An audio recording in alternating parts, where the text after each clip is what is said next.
dele. Então ele criou tudo, todas as coisas. Quer dizer, Deus creu na obra das suas mãos. Ele creu na sua própria palavra. Quando ele disse, haja luz, e a luz veio à existência.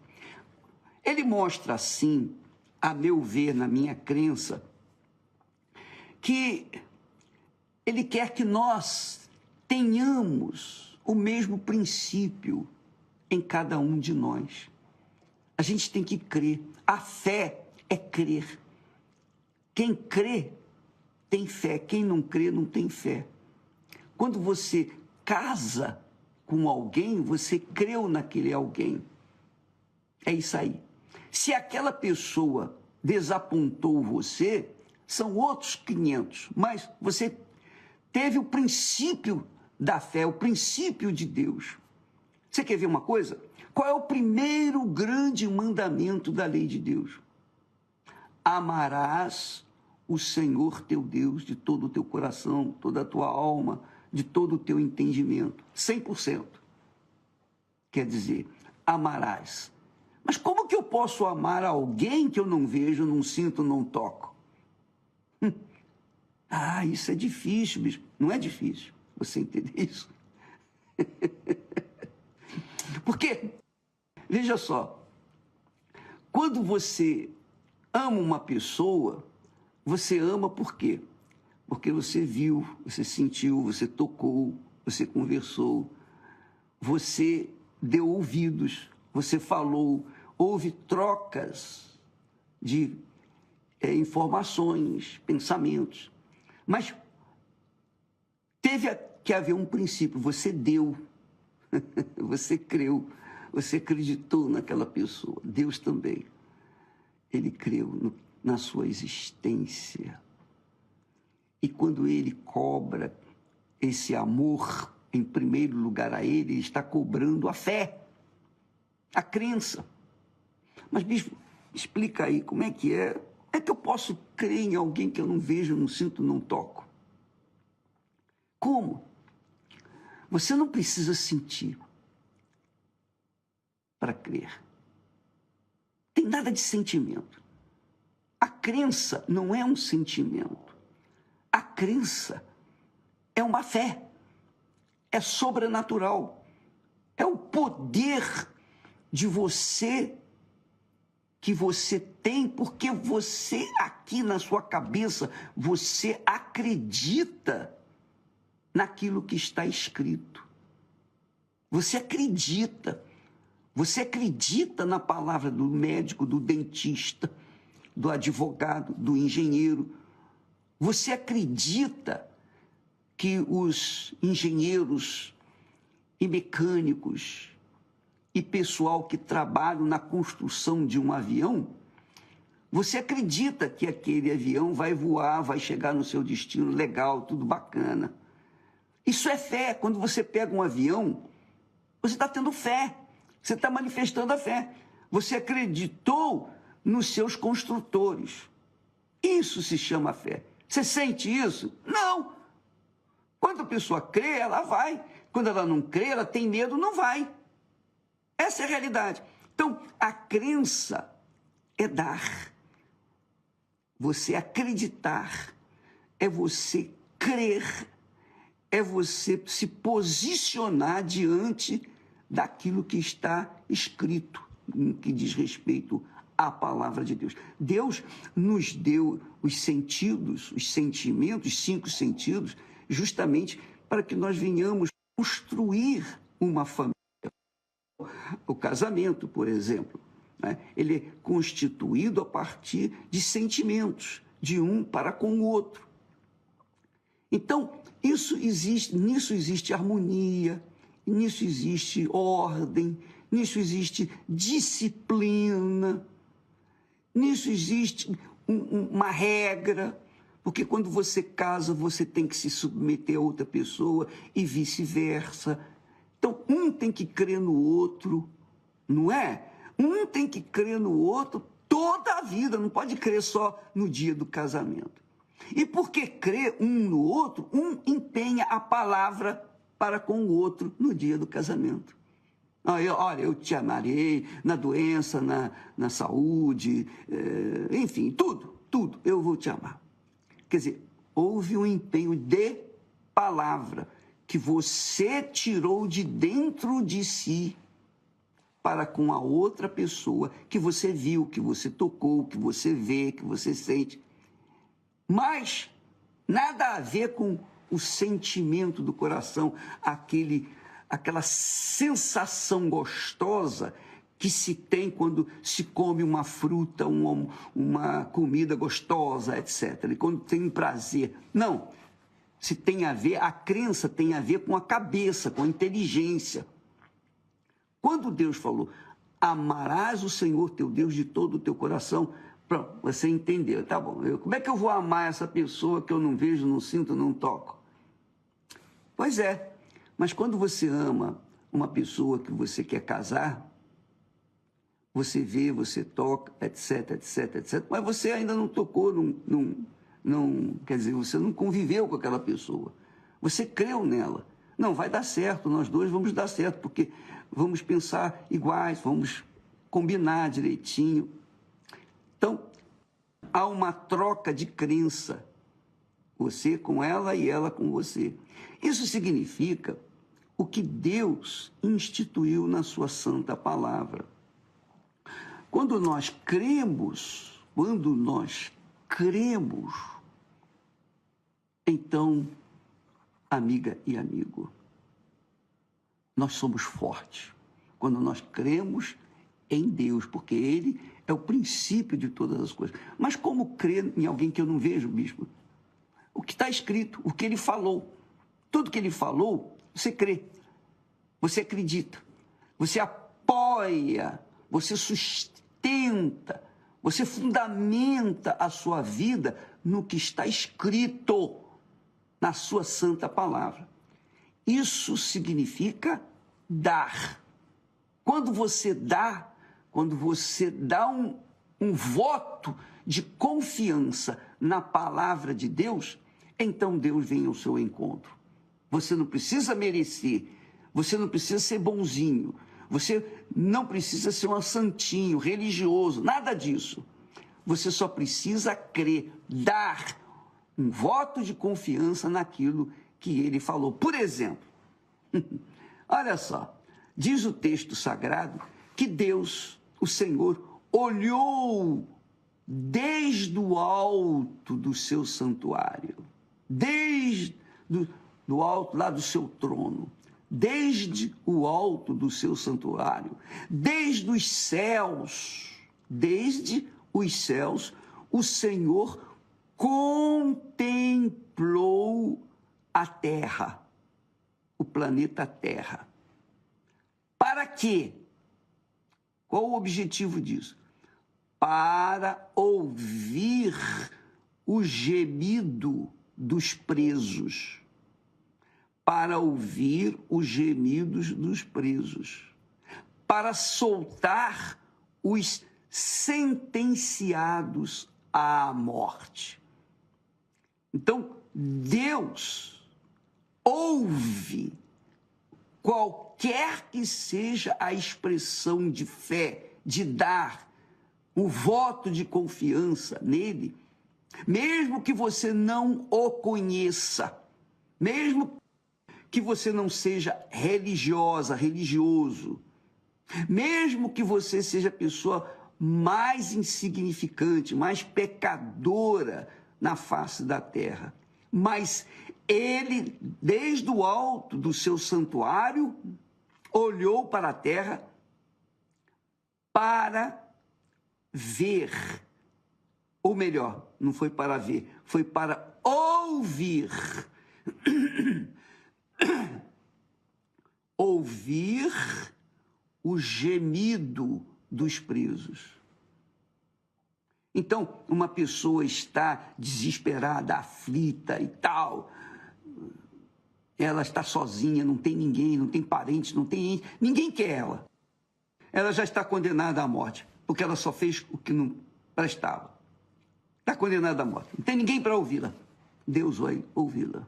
Sabia? Desde o momento que a pessoa diz assim, ó meu Deus, eu não sei, eu não te conheço, eu não te vejo, eu não te sinto, eu não te toco, eu não sei se o Senhor está me vendo, me ouvindo, eu não... Se o Senhor existe, então há um mínimo. Quando a pessoa fala assim, há um mínimo de fé, de voto, de confiança nesse Deus invisível, nesse Deus desconhecido, nesse Deus que você nem sabe se ele existe. Mas, pelo fato de você falar, se o Senhor existe, pronto, você já manifestou fé nele. Quando você der esse gemido, então ele vem ao seu encontro. Bacana, né? Deus é magnífico, é gloriosamente magnífico. Então, você, amiga e amigo que está passando por problemas, por dificuldades, por lutas, tribulações, muitas pessoas dizem, eu não consigo crer em alguém que eu não vejo, que eu não sinto, não toco. Sim, você não precisa...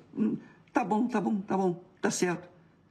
Mas você não consegue crer, coloque-se nessa posição desse preso que está condenado à morte, está no corredor da morte. Coloque-se na posição dele. Se o Senhor existe, me livra dessa situação.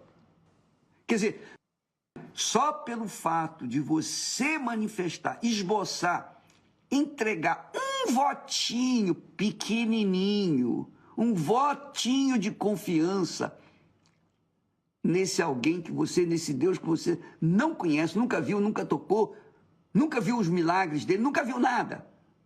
Mas você é um ser humano, bom ou mal, ruim, não importa. E você dá um mínimo, um votinho de confiança nesse Deus invisível, ele vai vir ao seu encontro.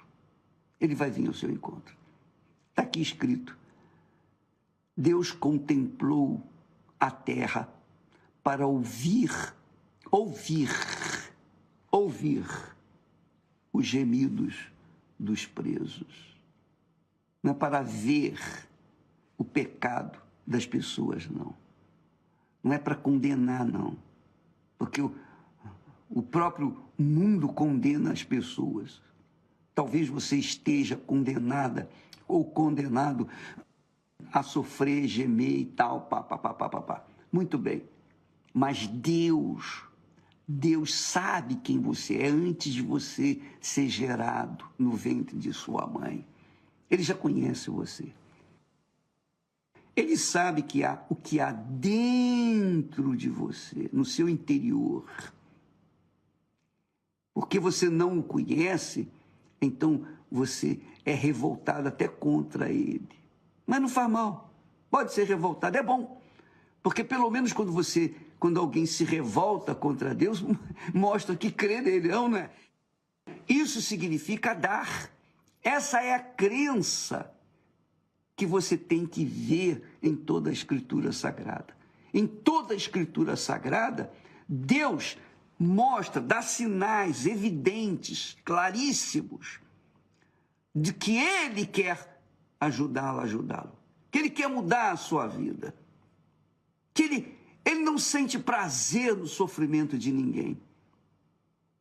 Então você vê, por exemplo, Jesus veio ao mundo e ele andou com quem? Ele andou no meio das pessoas aflitas, feridas, cansadas, sobrecarregadas, injustiçadas.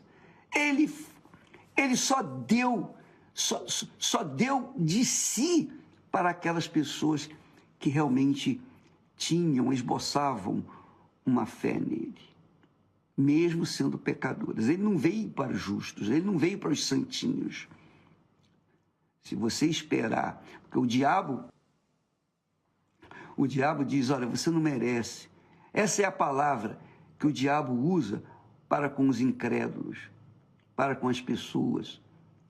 a palavra, o verbo merecer. Ah, você não merece. Eu não mereço. Você mesmo reconhece que não merece. Tá? Graças a Deus que você pensa assim, porque realmente você não merece. Nem você, nem eu. Quem é que merece alguma coisa de Deus? E ninguém.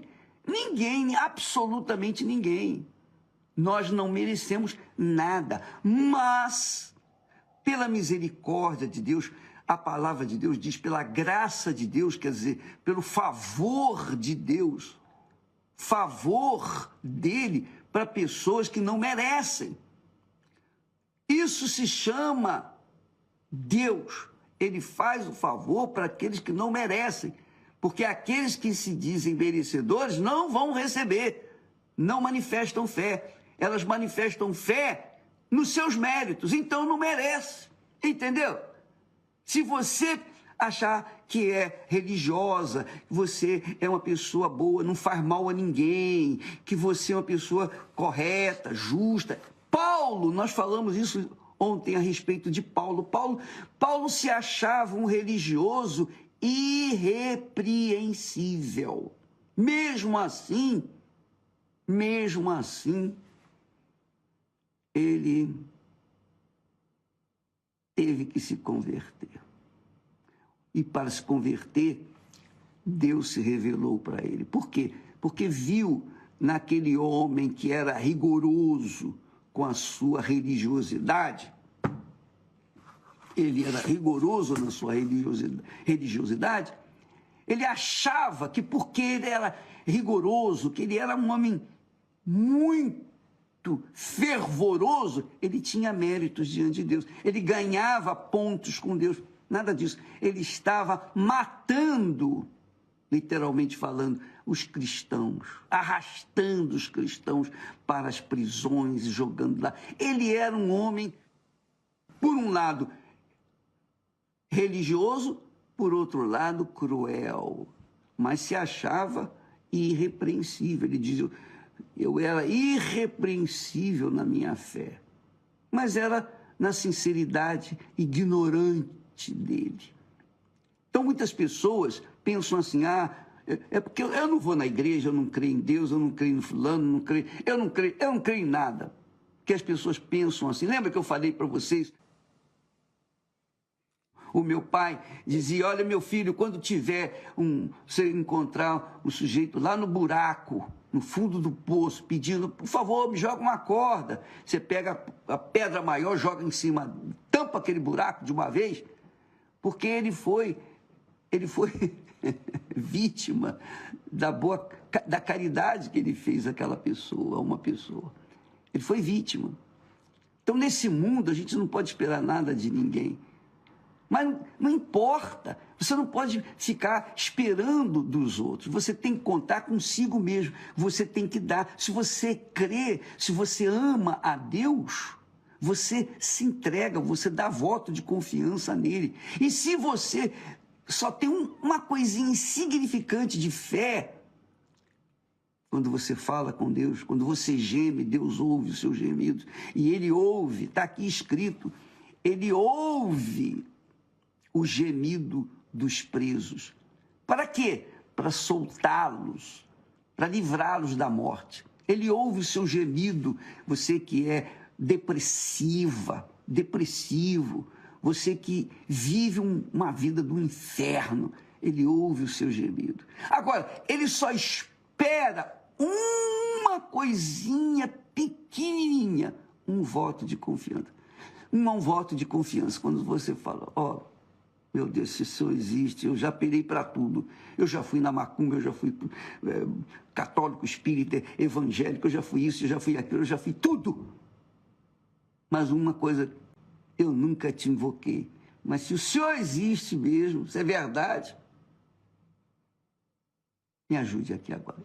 Ele ouve. Quer dizer, quando você dá um voto de confiança, ele vem ao seu encontro. O mínimo. Se você pensa, só pensa, meu Deus, se o Senhor existe, você não precisa nem falar. Você pensa, se o Senhor existe. Lá no fundo da sua cabeça você diz, meu Deus, se o Senhor existe, me ajuda aqui. Ele vai vir ao seu encontro. Porque quando uma pessoa esboça um mínimo de fé nele, nesse Deus invisível, desconhecido, a pessoa ilumina. Eu penso assim, a pessoa se ilumina, chama a atenção de Deus e Deus vem imediatamente, automaticamente, vem ao seu encontro. Então você tem que dar. É dando que se recebe. Jesus disse, dai e ser-vos-á dado. Boa medida, recalcada, sacudida, generosamente vos darão. Então, como nós damos, nós recebemos. Eu sempre pensei que esse texto de Lucas capítulo 6, versículo 38, dai e ser-vos-á dado, eu sempre pensei que era oferta. Dai e ser-vos-á dado. Não, oferta é o mínimo. Ele disse, olha, se o seu inimigo te ferir numa face, dá-lhe a outra face. Se quiserem tirar a tua túnica, dê também a capa. É isso aí. Dai. Dai o quê? O que você pode dar para Deus? O que mais agrada a Deus? O que é que mais agrada a Deus? Está escrito.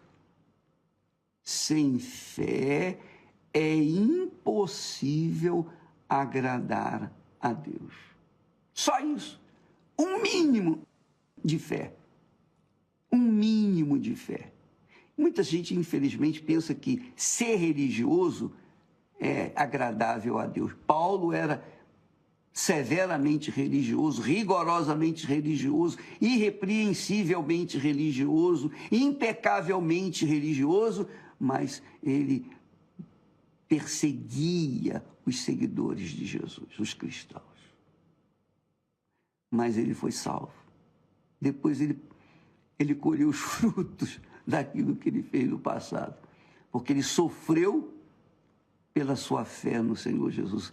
Como ele diz, eu perdi tudo,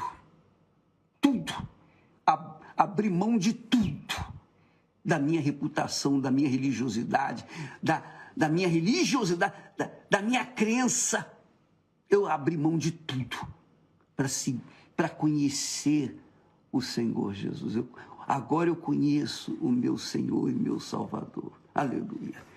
Minha amiga, meu amigo, eu penso assim, Deus, quando criou os céus e a terra, no princípio criou os céus e a terra, eu penso que Deus, ele queria ter família, ele queria ter filhos.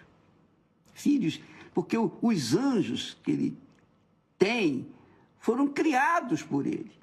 Mas ele queria mais, ele queria filhos, ele queria gerar filhos. Ele queria parir filhos. Você sabia disso? É isso aí.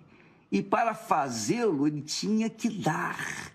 Por isso que o texto lá de João diz, porque Deus amou ao mundo de tal maneira que deu, quer dizer, o amor verdadeiro está associado a uma atitude de dar. Quando você ama a Deus, você crê na sua palavra, você acredita na sua palavra, você coloca a sua palavra, a palavra de Deus, em prática. Isso é amar a Deus. Isso é amar. Você obedece à palavra de Deus. Isso se chama fé. Isso é a verdadeira religião, se é que podemos falar assim. Você quer agradar a Deus? Manifeste essa fé. Não importa, você é espírita, você está me ouvindo, você está acostumado a lidar com os guias, com os orixás, caboclos, guias. Você é servo ou filho de santo e etc. Ou você é crente, você é pastor ou bispo, você é padre, ou seja lá o que você for, rabino. Não importa o que você é ou o que você tem feito de errado ou de bom. O que importa para Deus é você acreditar, crer na sua palavra. Isso se chama amar a Deus sobre todas as coisas. E quando a gente ama a Deus, a gente quer o melhor para o nosso próximo. É isso aí. Primeiro mandamento que Deus deu. Primeiro mandamento, amar a Deus sobre todas as coisas. Segundo mandamento, amar o próximo como a ti mesmo. Quer dizer, dar. Dar. Dá para ele um voto de confiança. Dá para a pessoa o voto de confiança, o seu semelhante. Entendeu? Esse é o princípio, essa é a cruz de nosso Senhor e Salvador Jesus Cristo.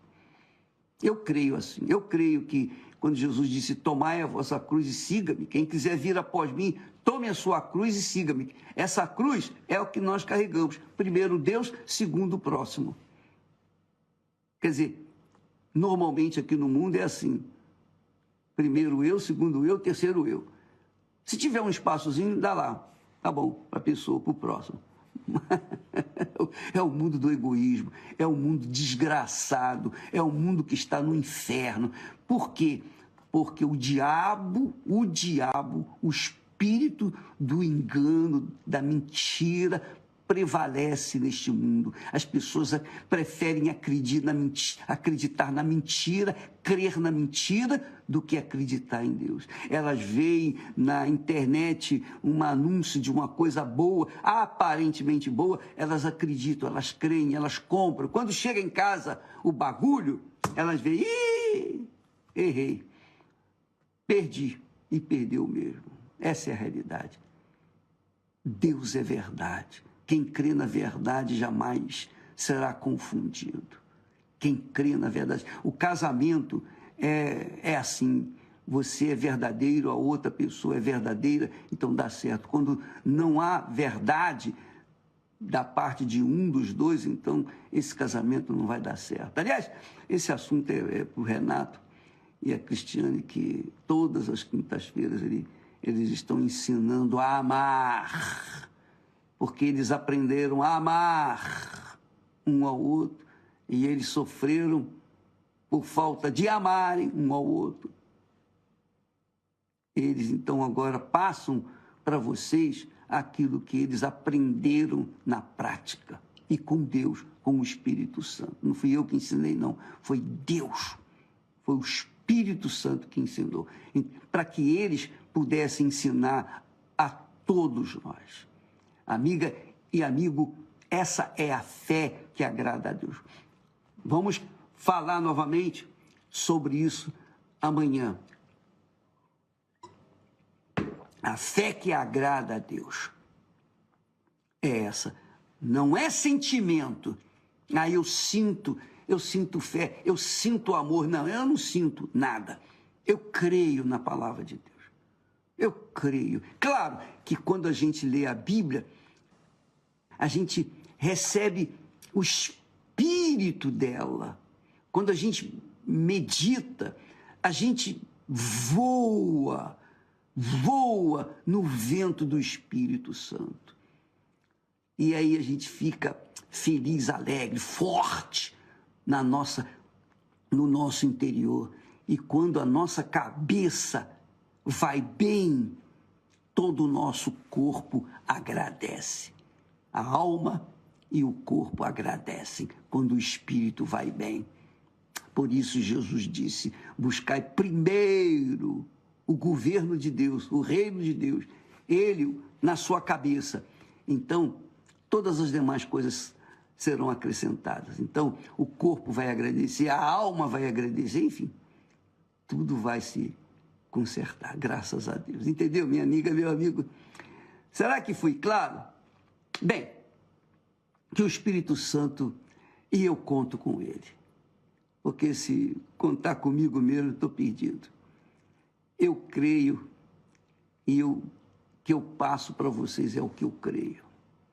É o que Deus me deu e é o que nós temos dado para vocês. Que Deus abençoe, então, a todos.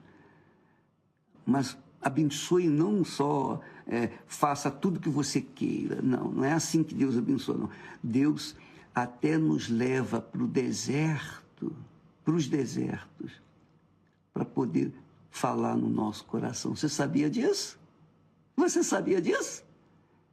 Bom, amanhã nós vamos falar sobre isso. Deus nos leva para o deserto para falar no nosso coração. Deus abençoe a todos e até amanhã, em nome do Senhor Jesus. Graças a Deus.